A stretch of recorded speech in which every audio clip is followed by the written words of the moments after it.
Hello, this is a presentation of the Calais budget for the 2017-18 school year, and I am Chantel Eckhouse, the chair of the Calais Elementary School Board. The first thing I'd like to talk about is how we develop our budget. First, the principal, superintendent, and the business administrator sit down together and look at the budget from last year and figure out what needs to change for the following year. This is the first step to creating a draft. Then this draft is brought to the school board and we look at it, decide what we agree and disagree with, ask for changes, and send it back for them to work on again. This goes through as many times as necessary, and when we finally decide that everything is good and we all agree on everything, the board approves it, and it goes to the voters for approval. So I'd like to start with the bottom line of the budget for this year. Our spending went down by $78,309, but our revenues went down by almost double that amount. The reason for this will be explained in the next couple of slides. The result is that Calais Elementary School prepared a budget with a net impact on taxes that's $71,389 more than the current year. Our tax rate is projected to increase because of this.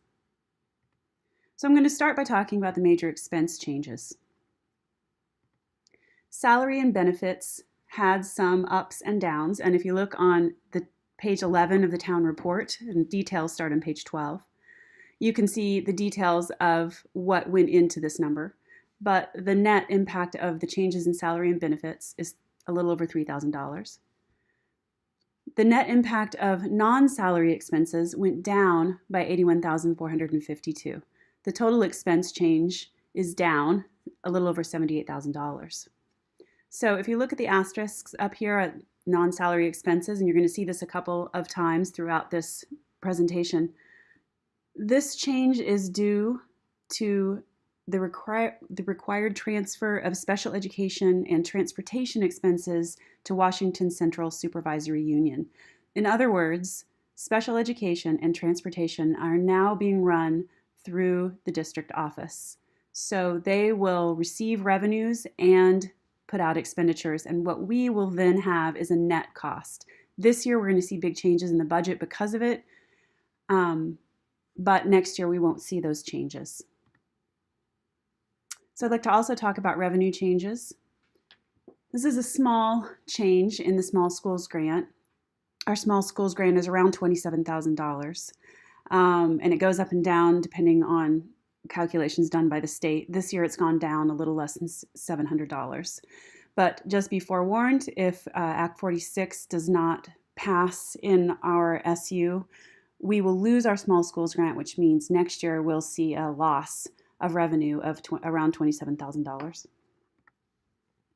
Our fund balance. The fund balance is something that has been used. $20,000 has been used historically over the last few years to give back to the taxpayers.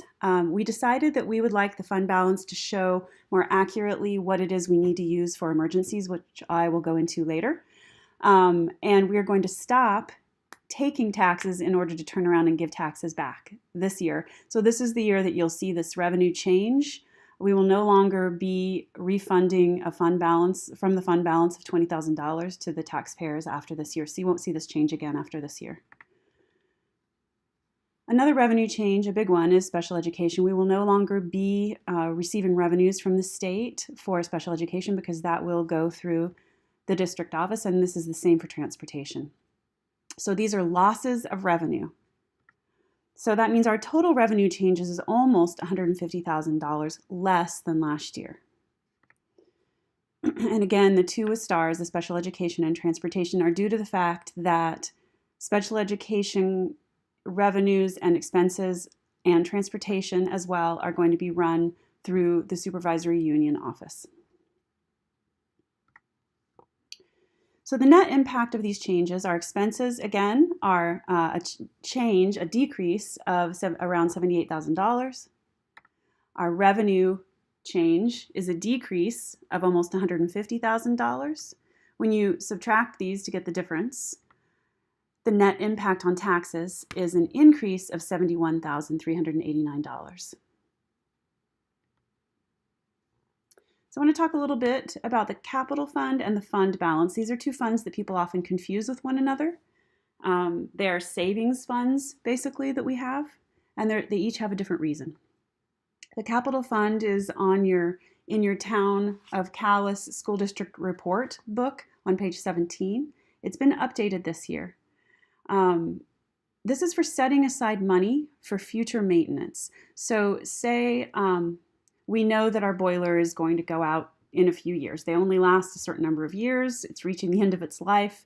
So at one point, someone figured out how much a new boiler was going to cost and how long it was going to be before we most likely would need one, and did the math to figure out how much money needed to be set aside each year to be able to buy that boiler when the time came. And this is done for all of the different kinds of major maintenance items in the school.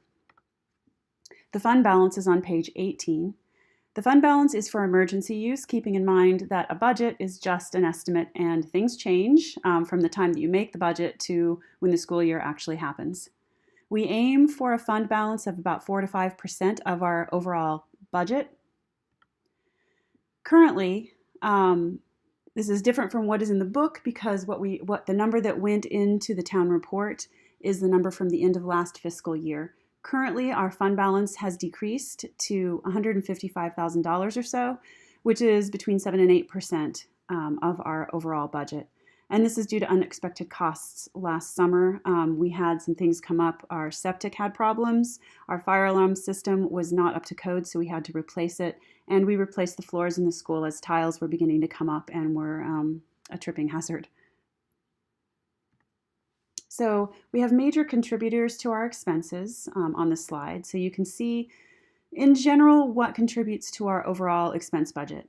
The biggest contributor, as you can see in orange, 59%, is for instruction, the principal, guidance, and health. In other words, the people who work with the students every day and the expenses having to do with copying and classroom supplies.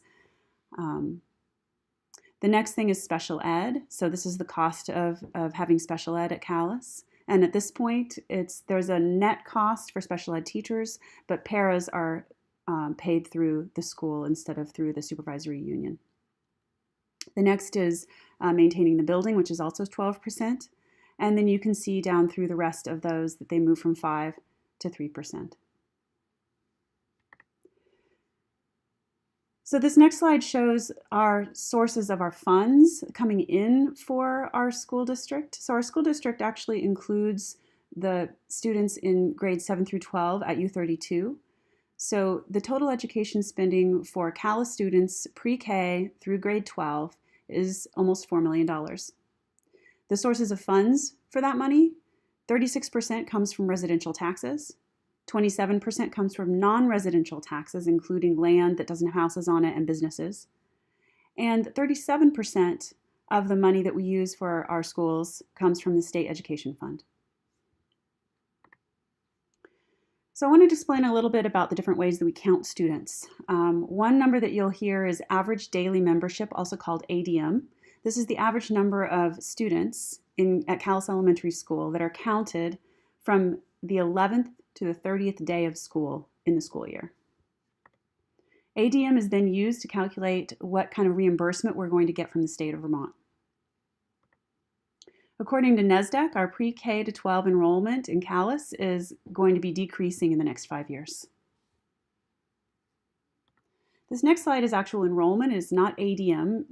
It's the actual enrollment taken at a particular time during the year. It's not quite as accurate, but there is no real great accurate number for enrollment because things change week by week as people move in and out of town. As you can see here, numbers have gone down and back up and now are going down and are projected to continue to drop.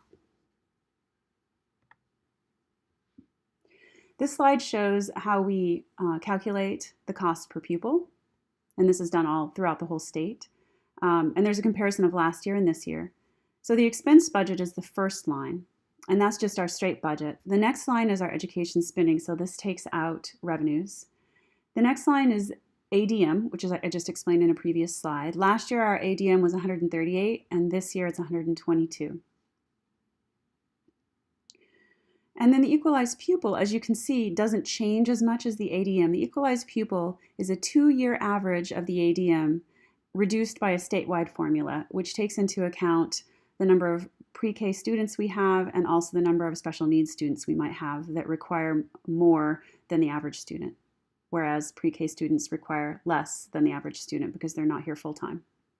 So if you look at the bold numbers, you take the education spending and divide it by the equalized pupil to get the cost per pupil. So as you can see, our cost per pupil has gone up, but the biggest reason it's gone up is because our equalized pupils has gone down. A small number of changes of students in Calais Elementary School can affect the cost per pupil or the percentage of students drastically because it's a small school. So on March 2nd, Thursday, March 2nd, we got new numbers from the state.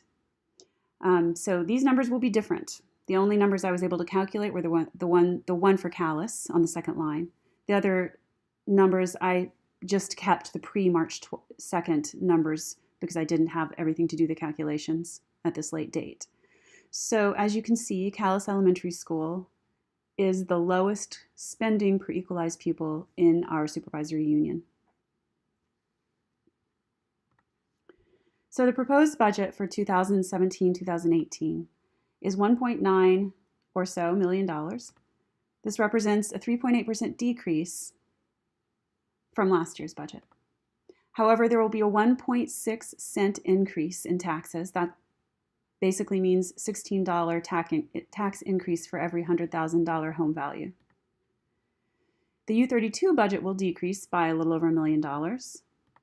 But there is going to be, because of their changes in revenues being less, decreasing their overall number, there will be a 5.2 cent increase in taxes, or a $52 tax increase for every $100,000 homestead value. The combined between the two schools will have a 6.8 cent impact on the tax rate, or $68 tax increase for every $100,000 homestead value. So what do you get for this? The school boards got together a couple of years ago and we all came up with, over the course of many months, the learning outcomes that we would like to see in the students in WCSU. And as you can see here, these are the core knowledge learning outcomes, what people used to call the 3 R's, although there are a lot more than the R's here, including global citizenship and artistic expression. We also came up with transferable skills that are necessary for students in this day and age to succeed in their future lines of work or in college. I'd also like to celebrate a little some successes that we have had at Calais Elementary School. Our students consistently perform above state averages and at the top of our SU in literacy, math, and science. For the 3rd year in a row, we got best in state for the summer reading challenge. That means our students read the most books per student in the state over the summer. School climate data shows that kids feel like the adults at school care about them. They expect high quality work, they feel safe.